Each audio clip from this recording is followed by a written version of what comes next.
guys, good morning, maayong buntag. So nandito na naman tayo ngayon sa basurahan. Ito ay medyo mainit-init naman na ngayon ang panahon dito, no?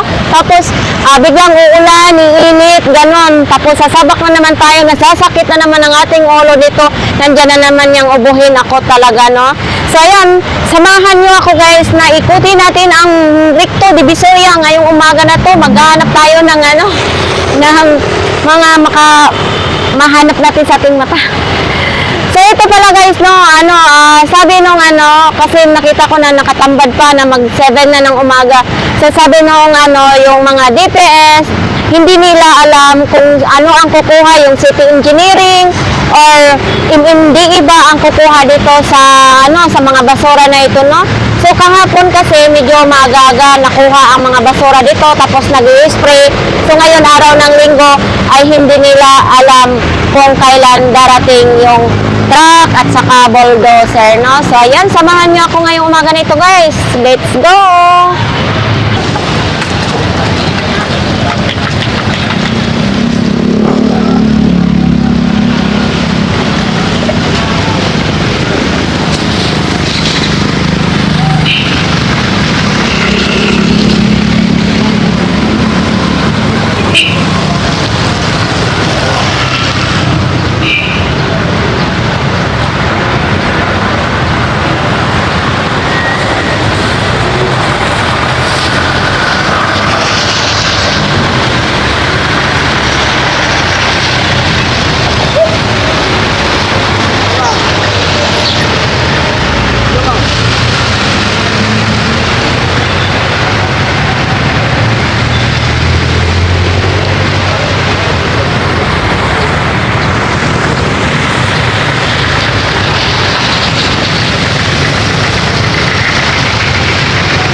So, ayan mga idol, ano kayang nangyari sa mga ngayon, no? Sa basura.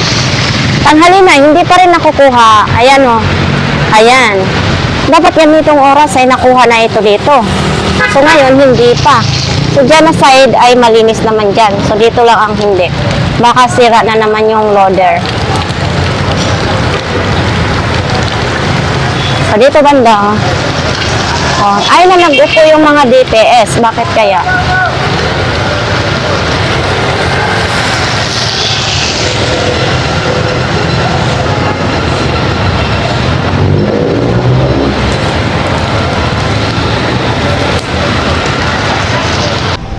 So ito mga idol, nakaupo pa nga yung mga DPS kasi wala pa yung truck.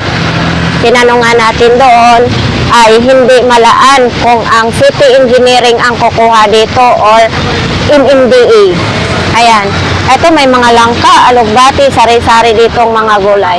Ito naman mga nakasako naman sana yung mga basura, kaso lang hinihiwa sa mga nangangalakal, no?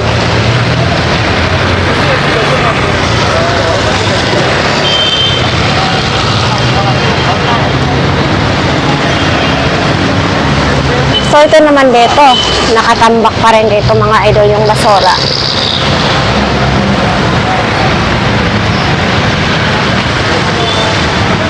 Ito. Pero nakatapok na siya yung dito. Nakatapok na, ibig sabihin nakaipon-ipon na yung mga basura. So maghintay na lang ito kung bubuldosin mamaya sa sa truck, sa bulldozer. Oo.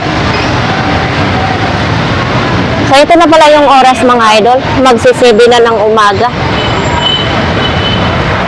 Dito banda ay medyo masangsang lang dito yung amoy.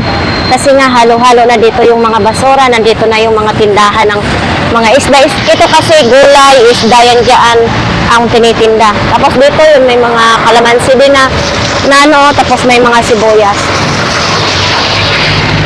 Ayan, mga panga ng baboy yan, oh. Yan ang mga buto-buto na yan, mga panga ng baboy. Tapos may mga ampalaya din. Yung aso, swerte, nag-iisa na yung aso. Ito mga pinag-iwanan na ito sa mga nangangalakal. Yung nangunguha ng mga kalakal, yung mga pwede pang ibenta. So ito po.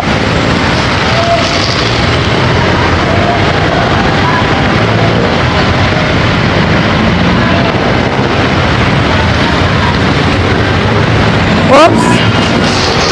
Oh, eto, dito nakakalat pa. May mga okra din mga idol. Oh. Dito kasi nagtitinda ng mga tumpok-tumpok.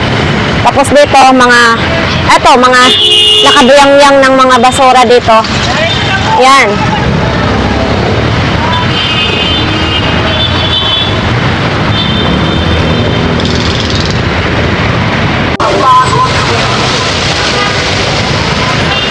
So ito mga idol dito, yung mga basura dito ay mga nakasako naman, no?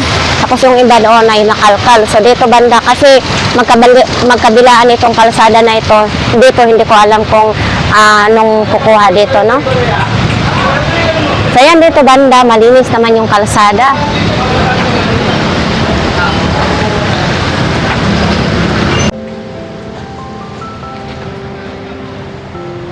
Uy, maaga yung lugaw dito. Tapos may pandesal din tayong mabibili dito mga idol.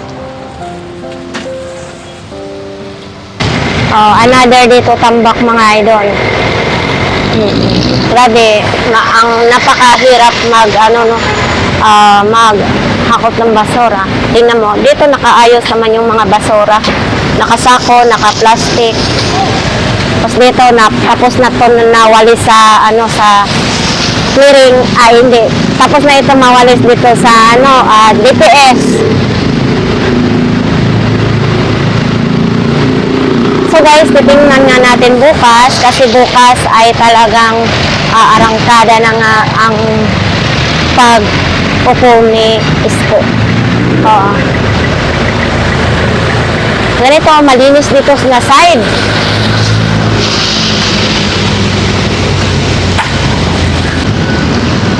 Dito naman mga idol ay nandito pa rin yung mga basura dito na side. Pero yung iba nakakalat. Yan. Inaano kasi to sa mga nangangalakal. Ito. Diba? Tapos ito naman, ang dami ng kalakal ngayon ni Kuya.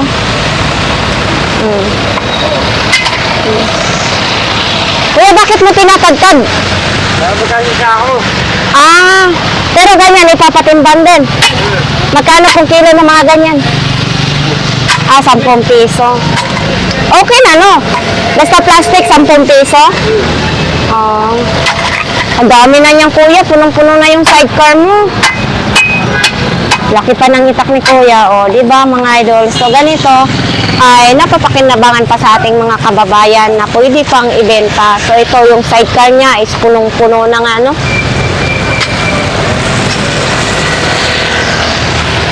So dito naka pa rin dito, ito, yung iba hindi naka-plastic. Sari-saring mga basura dito mga idol. Ito.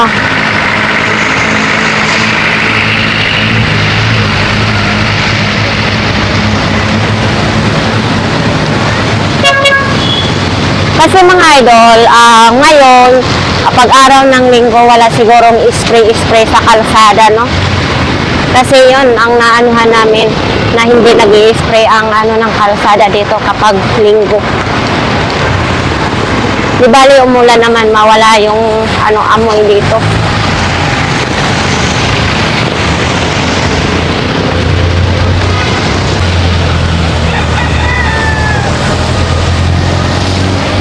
So ito po mga idol. Yan. Dito banda, andito pa rin yung mga basura dito banda. So kalat pa rin dito mga idol.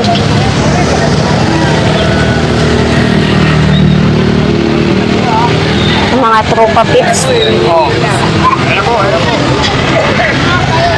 Sarap ng kain nila dito. Oy. Habang may gin, may pag-asa. Ganito lang ang buhay dito, no? Kaya ano po ba yan? Ibebenta po ninyo? Magkano pong isa niya? 3 piso? Ang isang peraso. So nakuha din niyo yan sa kalakal. Yun ang maganda tay. At least hanap buhay ng maayos. Salamat po. So yan, dito mga idol, mga tumpok-tumpok na ditong mga gulay. Dito, puntahan natin muna sa dulo, no?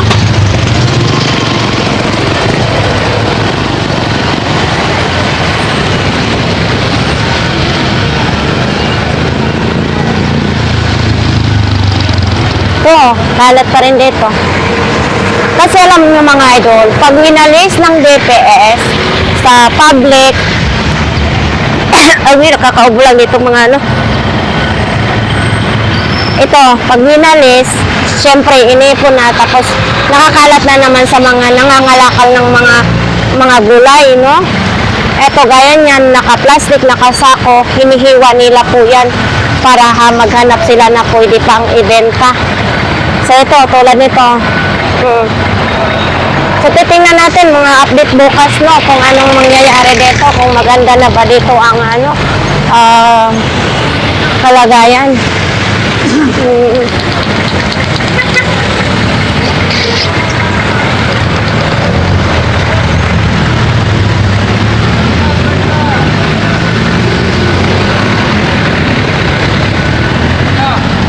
So yan, ito pa rin. Wow, kalat-kalat pa rin. Pero nandyan ba yung truck? Hindi, wala pa siyang laman. So nandoon, inuna yung doon kasi marami sigurong mga basura ngayon. Uy, may bra pa, naiwan yung bra. Mayroon pa. Bakit na iniwan yung bra? May sapatos pa, mayroong bag. Yun ang kulay itim na bra. Sarap yan yun, alam mo eh. Si Kuya din, oh. Oops.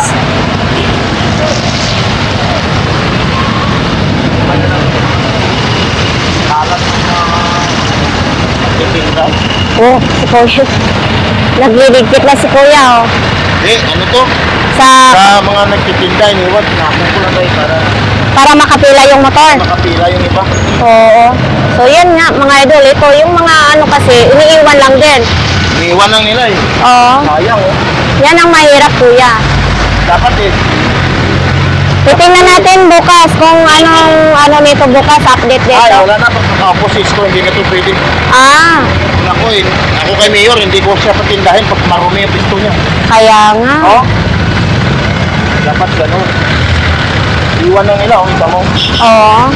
So, yan, pag winawalis ng DPS, tapos iniipon nila dito yung kalakal nila, pag hindi na nila iiwanan. Tulad yan, no, may mga kamatis pa, no? Hindi tuloy makapila ng maayos dito yung mga tricycle. Pupuntahan muna natin, titingnan natin dito sa dulo. Oh, dito. Yan ang pahirap.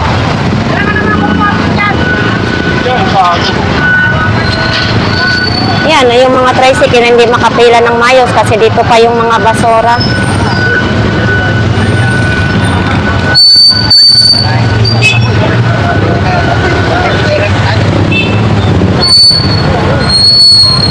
Ay, kabayo pa. Muntik na ako may slide.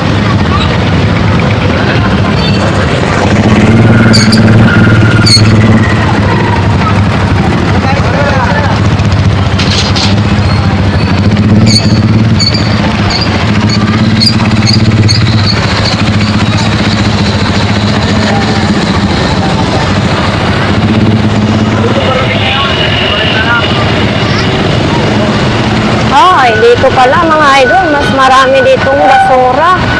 Ayan pa, oh. Lihirang-lihira. Diyos ko.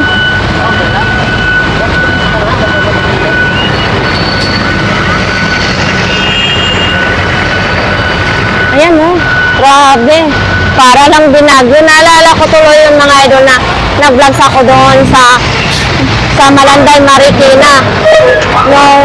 Nung bagyo. Grabe, parang ganito ang nangyayari ngayon sa Divisoria. Buti dito na side, mayroon silang bulldozer. Yung sa kabila, wala.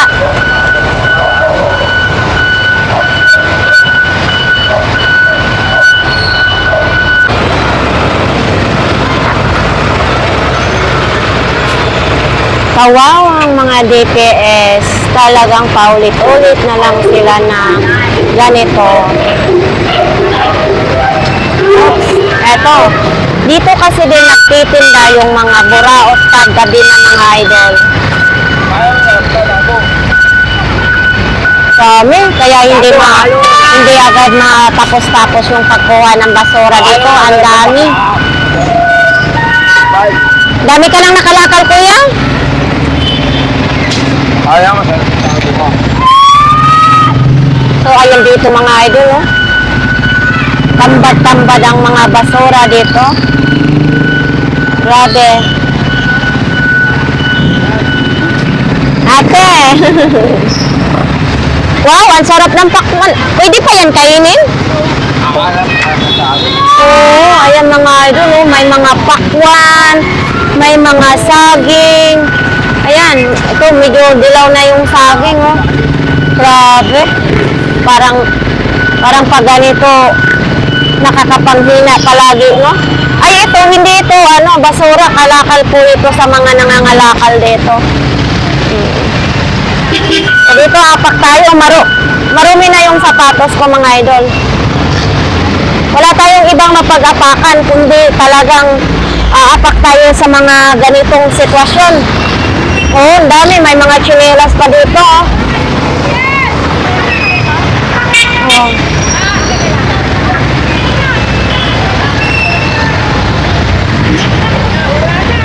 Grabe mga idol.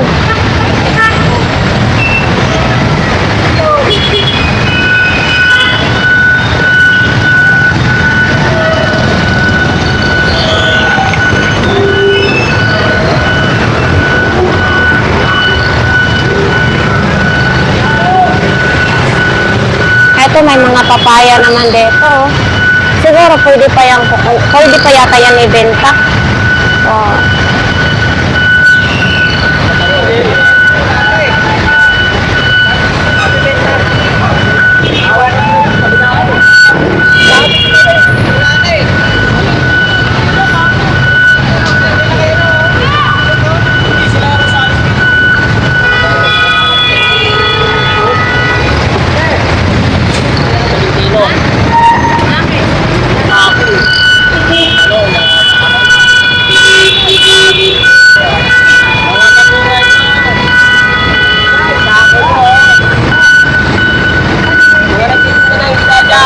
Bawal na magkaliskis.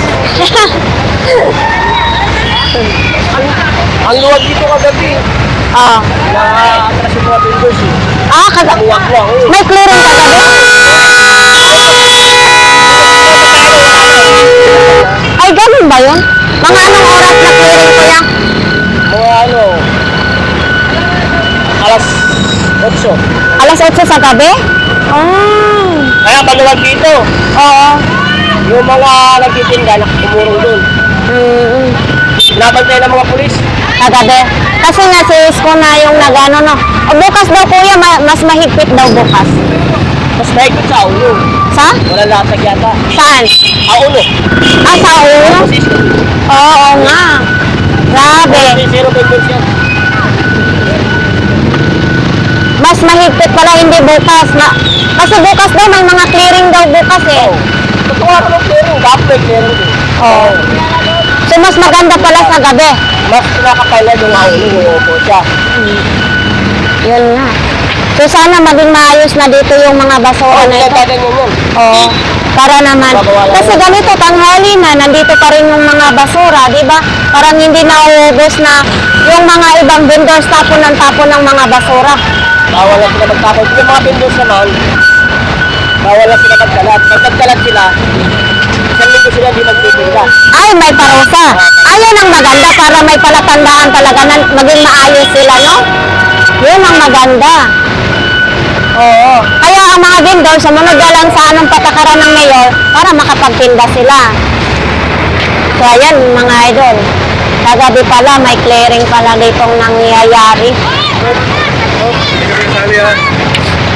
Mga nakakaboy. Ano gagawin niyo niyan, kuya? So, may gagawin siguro sila niyan, mga idol. Papatungan ng mga sabi. Oops. Ang init. Grabe. So, So yan, pupunta na tayo dito. Makikiraan tayo dito sa kanila ni, ni Idol. Oops.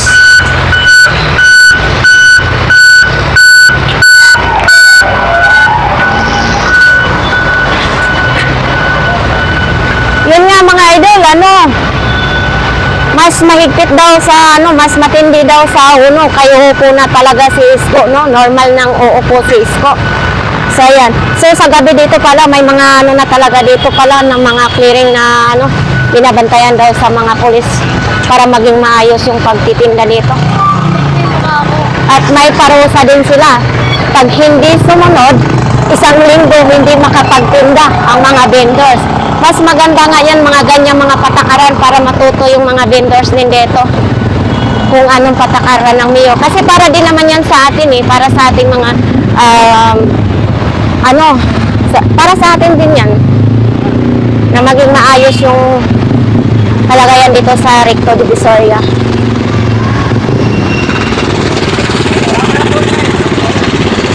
So, ito naman sa harap dito ay Welcome Ilocano Market.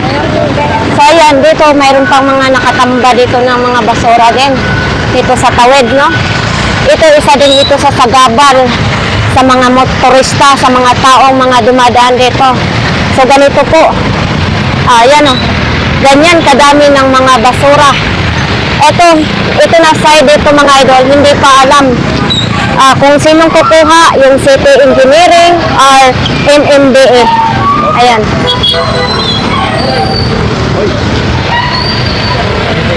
Kasi yun doon, nakita nyo doon sa kabila, iba din yun. Iba yung maghahakot ng mga basura. Tapos dito, iba din mga idol. So dito na side, wala pang naghahakot.